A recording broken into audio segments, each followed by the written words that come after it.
Generating traffic and sales can be a challenge for online merchants. But selling on the Walmart Marketplace puts your products in front of millions of customers who shop on Walmart.com. And right now, sellers who join Walmart Marketplace can save up to 50% on referral and fulfillment fees for the first 90 days. So get started today. Head over to marketplace.walmart.com/savings. That's marketplace.walmart.com/savings.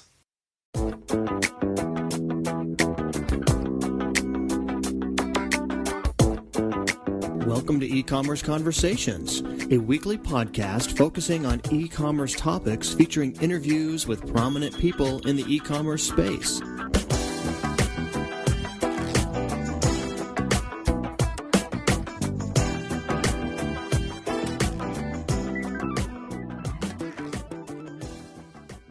Welcome to E-Commerce Conversations by Practical E-Commerce. I'm Kerry Murdoch. There are many countries with fast-growing economies and fast-growing internet audiences that are not native English speakers. How do e-commerce merchants reach those countries and reach those consumers? It's through translation and localization. We're joined today by an expert on those topics.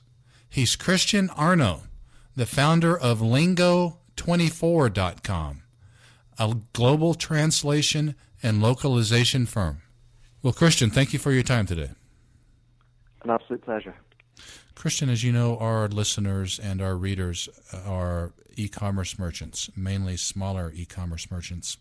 My first question for you today is, at what point should a merchant contemplate translating an e-commerce site? And by that, I'm wondering if is it based on the size of a company, on products sold, or is there something else, there's some sort of tripwire that a smaller merchant should say it's time for me to consider language translation?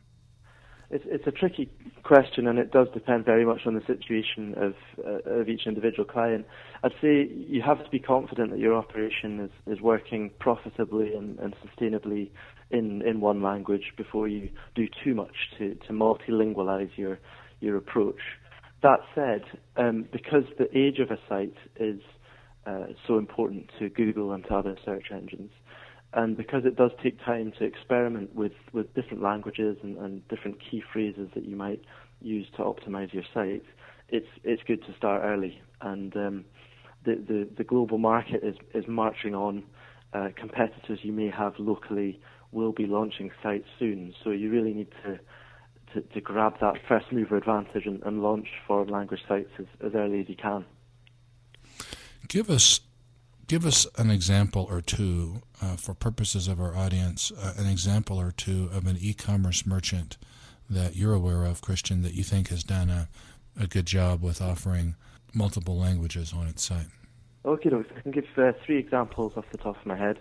One would be a tire retailer called Black Circles, blackcircles.com. Blackcircles.com. That's right. And they sell tires and tire fittings throughout Europe via their website. Okay. There's an unusual company called Hilton Herbs who sell natural healthcare products for pets. And they've actually got localized versions of their English website for the UK and the US because they appreciate that people expect different things and they use different terminology, even between two countries which share the same language. I didn't catch that URL for that second one. It's hiltonherbs.com, so HILTONHERBS.com. HiltonHerbs.com, okay. All right. And then there's a fashion website called Azos in the UK, it's As Seen on Screen. They're selling clothes that celebrities wear, and they're doing very well in a range of different foreign language markets. Spell that URL for us. That's ASOS.com. AS as in Sam, OS.com. That's correct. Okay, that's good. That gives us some ideas to look at. I know you're a professional translator. Your company is a professional translating company. We're going to address that here shortly. But based on your experience, what are some mistakes that that you see companies, e-commerce merchants in particular, what are some common mistakes that you see them making when they translate a site or attempt to sell products in different countries? I think it's still common for people to assume that people in other countries are just the same as them, but they speak a different language or have a funny accent, and not to grasp that there are very distinct cultural differences. For example, some colours might be offensive in some countries, and the use of, for example, a lady's naked arm, might be acceptable to us in the West, but will certainly turn off users in other countries.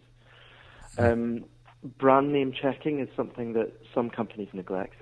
So while your funky name might work very well to someone on the West Coast of the United States, it might be very rude to someone else somewhere else, or might indeed have negative associations or exist already. I mean, I came across a brand in Vietnam recently, which is called Malata, which doesn't sound too bad to the English-speaking ear, but it means ill in Italian, and you don't really want any associations with sickliness for your brand.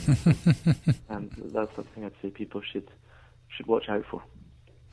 I know there are other localization issues for merchants contemplating entering other markets. There are payment issues, currency issues. Anything else that you think is worth mentioning to our audience of beyond just translating a site? That they should think of. You've mentioned a couple there, Kerry, that are very important.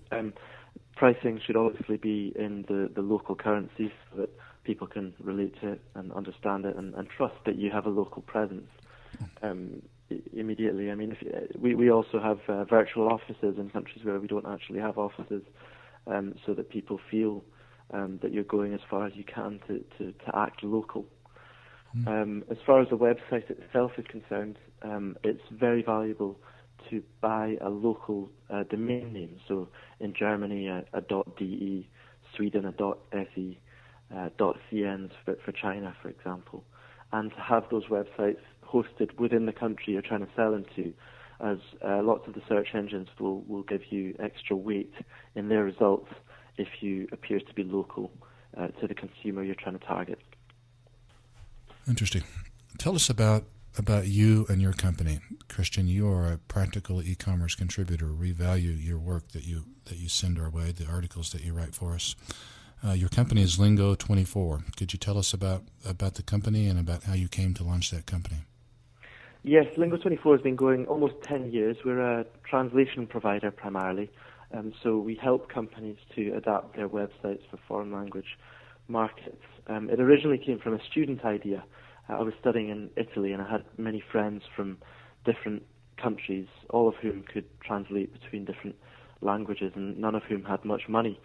So we launched a student translation service just over 10 years ago. And when I graduated, having had a little success, I thought if we take this seriously and we manage it with professional translators, maybe we can have a serious business on our hands.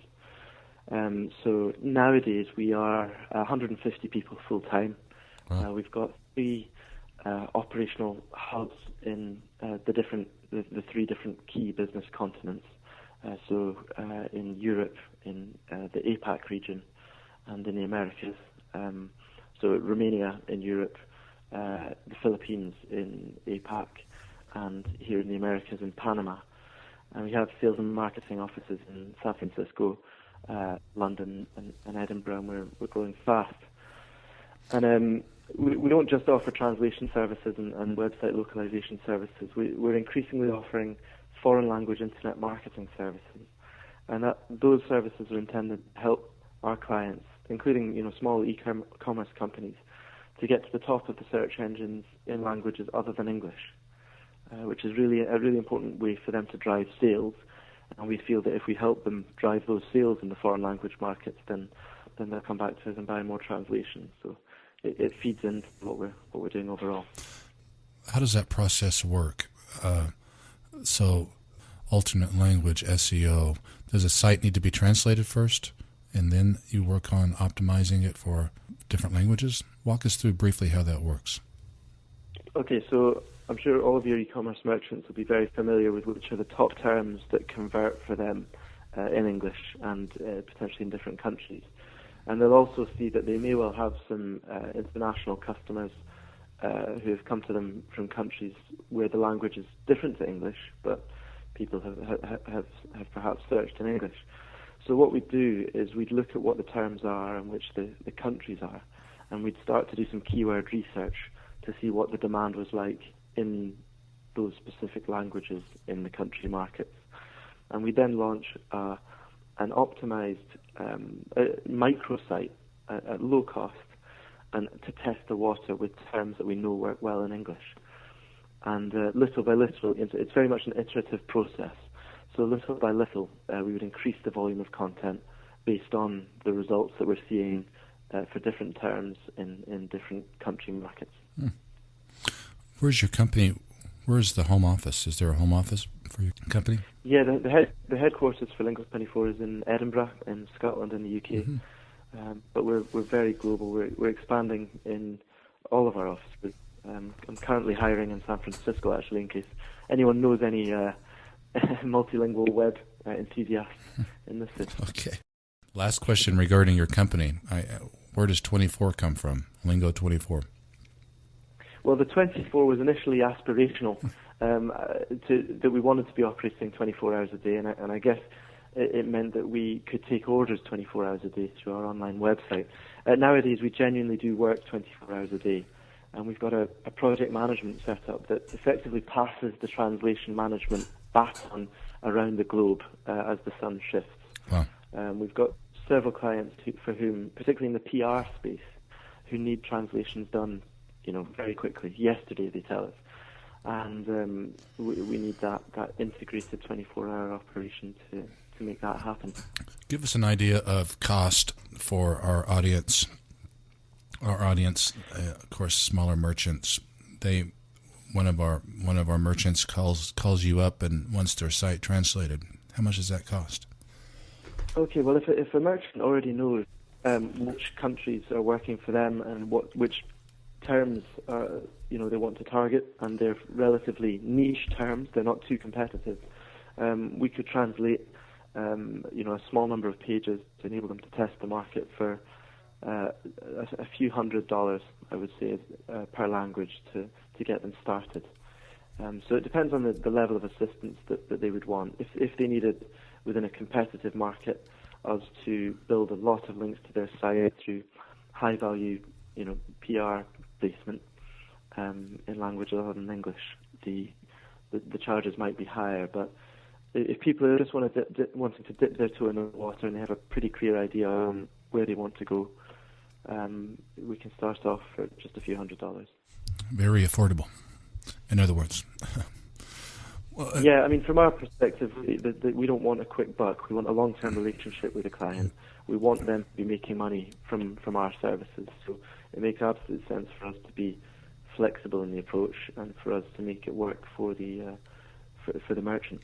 Christian, the last question we have for you has to do with machine translations, such as Google Translate and other options. We are not translation experts here. That's for sure. But we hear those machine, if I could use that term, machine translators are becoming increasingly sophisticated. So address that for us. Address the sophistication of a Google Translate versus the services that your company provides, which I think is a professional translator, a human being actually doing the work.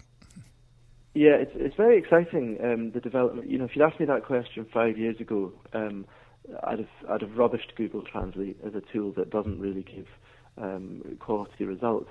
It's now improved significantly due to the use of stats-based machine translation, and it is useful in certain commercial situations. I mean, for example, TripAdvisor, the online travel advice site, does use machine translation so that people can read reviews that have happened, that have been made in languages other than their own. And I think that's very useful for people to get an idea of people's impressions of different hotels and bed and breakfasts. It's not perfect. It doesn't get the subtleties across, but it certainly is good enough for people to get the nuance of what's happening. So I think if merchants have got a lot of reviews on their site and they want to multilingualize them, make them meaningful to people who are reading in many different languages, machine translation has a role. What it doesn't do is accurately put across the subtlety behind your brand. So with marketing material, I wouldn't trust it to get things right. You still need the human understanding of what you're all about. And for technical material, there can often be important considerations that you need to get accurate. And while humans can do that better, and they do that sometimes using tools, using technology, but you can't leave important documentation, an important impression of your own brand to machine translation, I would say. Christian, we have just a minute or two left. Anything else on your mind for our listeners, e-commerce merchants?